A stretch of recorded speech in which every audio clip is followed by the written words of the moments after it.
Right, ni One Nation Radio rero nge ndi Desire ndagarutse rero aho tugiye kuzatubana mu kiganiro amakuru ki muri diaspora. Diaspora rero nyarwanda igizwe na communities cyangwa se imiryango mu ma state cyangwa se mu ntara zigiye zitandukanye hano muri Leta Zunze Ubumwe za Amerika. Uyu munsi rero twagiriwe amahirwe tugiye kuganira n'umwe mu bayobozi bayoboye umuryango w'abanyarwanda hariya muri Tennessee. Niwe turi kumwe mbibutsa ko One Nation Radio izayigenda isura ndetse n'indi miryango n'abayobozi bagiye batandukanye. Turagaruka nayo muri kiganiro tureba vision icyo Rwandan diaspora vision yabo ni yihe ndetse n'ibyo bifuza kugeza ku banyarwanda bari muri diaspora. N'umutumire wacu rero turi kumwe nawe umeze ute Bahati? Murakoze cyane. Tumeze neza. All right. Bahati rero uyu munsi araza kudusangiza muri makeya muko batangiye umuryango wabo hariya mu ntara ya Tennessee, kuko hari abanyarwanda mu bice bitandukanye hano muri Leta Zunze Ubumwe za Amerika bataramenya uburyo bashobora kwishyira hamwe kugira ngo umuryango wabo umenyekane ndetse bakore. Bahati, mwatangiye mute? Tugire mu nshamake y'umunota umwe. Urakoze cyane. Rero nitwa Bahati, nkaba ndi president w'abanyarwanda muri state ya Tennessee, state nziza cyane. Tukaba tumaze umwaka n'ice dutangiye, nuko covid yazanye yahajemo ibibazo bya covid, ariko ubundi twari twakataje twatangiye. Tukaba ariyo state ngira ngo imaze kuvuka diaspora cyashya, kubera ko dufite diaspora zigeze kuri 27 hano muri Amerika. So state Tennessee rero ikaba ariyo mbese iheruka kuba yavuka. Kuvuga ngo state ya Tennessee iri mu miryango mishyashya yiyongereye hano kuri iyi community muri rusange y'abanyarwanda muri diaspora. Yego. Bahati, ushobora kutubwira mu nshamake icyatumye mwishyira hamwe? Twishize hamwe nk'abandi bose kubera ko state Tennessee ari abanyarwanda benshi, abanyarwanda bakunda u Rwanda, abanyarwanda bumva bashaka guhura bagasangira umuco, bagasangira, twumva ko turareba turavuga tuti okay, mureke dushinge community. Dufite abanyarwanda barenga 100, hafi 200, ni benshi cyane. Dufite urubyiruko rutandukanye rwavukiye aha, abandi baje ari batoya. Dufata umwanzuro, igitekerezo kizanwa nawe mu banyarwanda bari muri Tennessee, tudushinga umuryango, twishyira hamwe, n'inzego zibishinzwe ziradushyigikira. Umuntu niko yavuga ngo bibe bityo. Ni byiza cyane. Abantu rero mutarakora cyangwa se mutarishyira hamwe, turabizi ko hari imijyi minini cyane ndetse n'amaseta agiye atandukanye akishakisha uburyo imijyi, buri mujyi wajya ugira umuryango kugira ngo bishyire hamwe.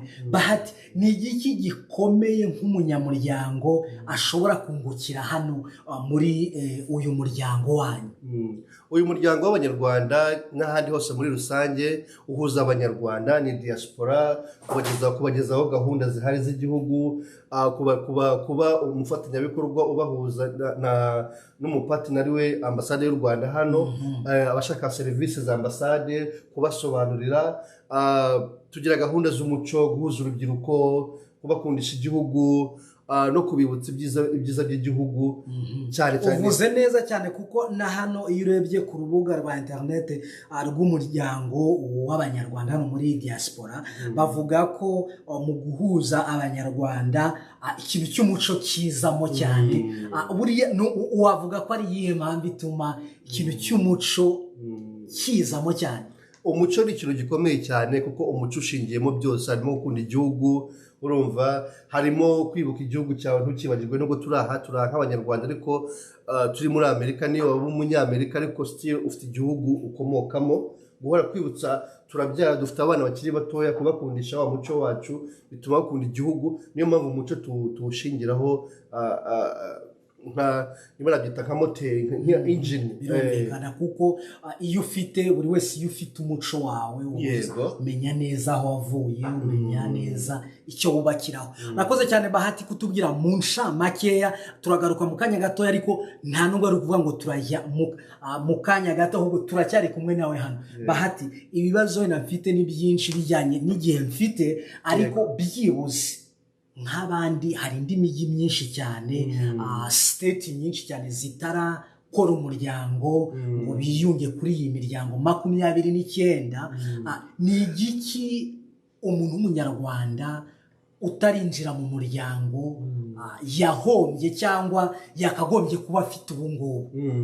Kuba hari umunyarwanda utaba muri zino diaspora cyangwa se zino community z'abanyarwanda ahomba ibintu byinshi kubera yuko yakira amakuru atariyo nyayo ku gihugu. Icyo ni icya mbere.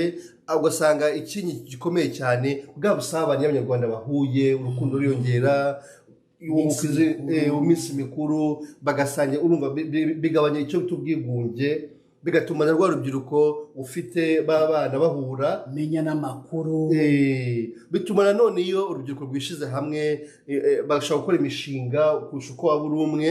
So rero n'uwabafasha akabafasha bari hamwe ari community, byoroha vuba kurusha uko uri umwe batatanye. All right. Ni Bahati Kalisa ni umuperezida cyangwa se niwe muyobozi hariya muri mu muryango w'abanyarwanda babarizwa muri Tennessee. Reka nsuhuze cyane abantu badukurikiye bari muri Tennessee. No kuri mwakoze akazi gakomeye, namwe mutarakora navuga ko mutarishyira hamwe ariko muri mu nzira. No kuri niki mwakoze cyatumye umuryango wanyu ufatika ukandikwa? Ese hari nta mpungenge mwaba mwaragize ku buryo niba hari n'izabaye abatarabikora byaborohera kugira ngo umunsi babipanze cyangwa se byagezweho bazabona uko babicamo? Igitangaje nuko tubigerageza, twateguye ubusabane dutumira buri munyarwanda wese n'inshuti z'u Rwanda banavuga ururimi rw'ikinyarwanda bari wese n'umuntu wumva ukunda u Rwanda. Haje abantu benshi batandukanye byadutunguye natwe ku buryo nta challenge nyinshi twagize, ku buryo ahubwo covid niyo yabaye challenge kubera ko twashinze umuryango mu gihe covid ari gitangira. Ariko ubuntu bwitabiriye uhita ubona ukuntu abantu bakunda igihugu cyabo, ubona bati bituma abantu bamenyana, usanga bahuraga mu zindi serivisi ko atazi ko ari umunyarwanda. So byaratworoheye cyane kubwira abumva, byaratworoheye cyane. Watubwiye umuryango wanyu ugizwe n'abantu bangahe? Mufite abanyamuryango bangahe ubu ngubu? Kugeza isaha tubafite abanyarwanda barenga 100. Benshi tutarabasha kubarura, ariko turi nkuko nakubwiye turimo gutangira.